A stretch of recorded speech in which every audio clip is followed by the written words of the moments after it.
Pada hari ini Rabu 30 Desember 2020, Menko Polhukam Muhammad Mahfud MD mengumumkan bahwa pemerintah menganggap bubar organisasi Front Pembela Islam atau FPI.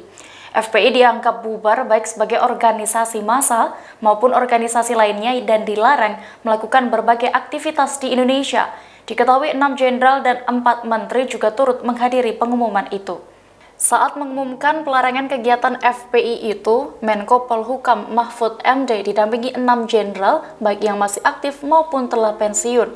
Ke-6 jenderal yang hadir dalam pengumuman pelarangan kegiatan FPI itu adalah Panglima TNI Marsikal Hadi Cahyanto, Mendagri Jenderal Pol Purnawirawan Tito Karnavian, Kepala Bin Jenderal Pol Purnawirawan Budi Gunawan, Kapolri Jenderal Pol Idam Aziz, Kepala KSP Jenderal Purnawirawan Muldoko, dan Kepala BNPT Komjen Pol Boy Rafli Amar. Di samping itu, pengumuman juga dihadiri 4 menteri, yaitu Menko Polhukam, Mendagri, Menteri Hukum dan HAM, dan Menteri Komunikasi dan Informatika. Menko Polhukam Mahfud MD menyatakan menghentikan kegiatan Front Pembela Islam atau FPI di Indonesia. Hal itu diungkapkan Mahfud MD dalam konferensi pers pada hari ini, Rabu 30 Desember 2020.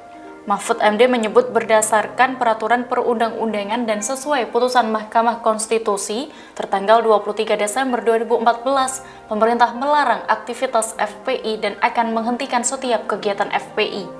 Penghentian kegiatan FPI disebut Mahfud MD tertuang dalam surat keputusan bersama 6 pimpinan tertinggi kementerian dan lembaga.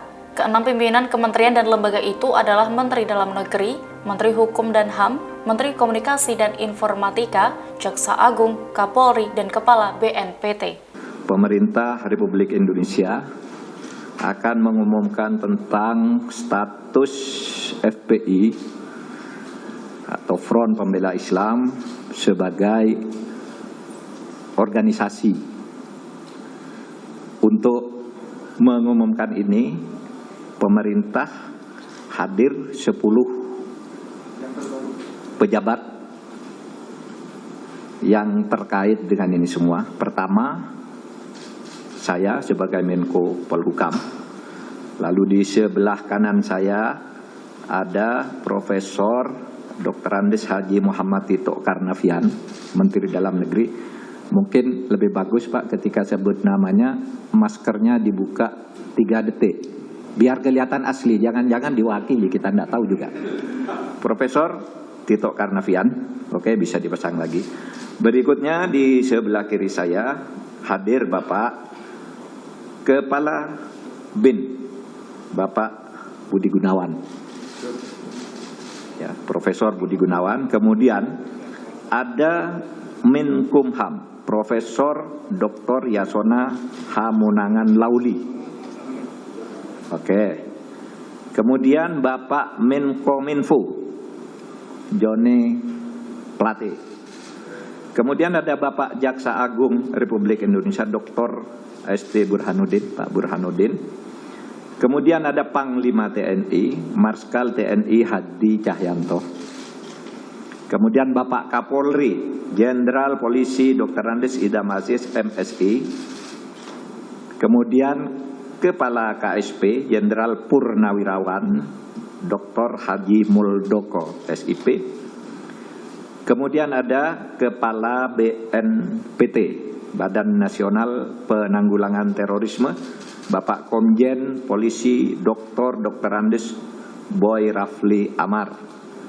Kemudian ada Kepala PPATK Dr. Dian Ediana Rai. Lalu di sini juga kita didampingi nanti oleh Pak Wamenkumham yang akan membacakan keputusan. Saya ingin menyampaikan hal-hal sebagai berikut. Bahwa FPI sejak tanggal 21 Juni tahun 2019. 20 Juni tahun 2019 secara de jure telah bubar sebagai ormas, tetapi sebagai organisasi FPI tetap melakukan aktivitas yang melanggar ketertiban dan keamanan dan bertentangan dengan hukum, seperti tindak kekerasan, sweeping atau razia secara sepihak, provokasi, dan sebagainya.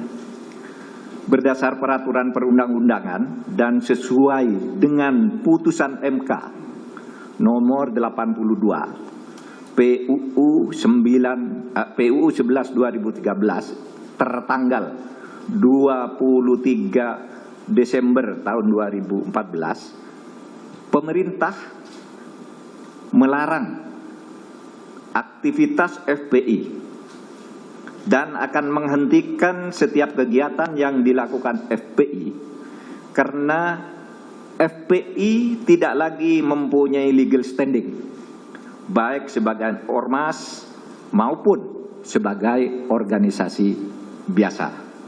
Jadi dengan adanya larangan ini tidak punya legal standing ya kepada aparat-aparat pemerintah pusat dan daerah. Kalau ada sebuah organisasi mengatasnamakan FPI, itu dianggap tidak ada dan harus ditolak karena legal standingnya tidak ada terhitung hari ini.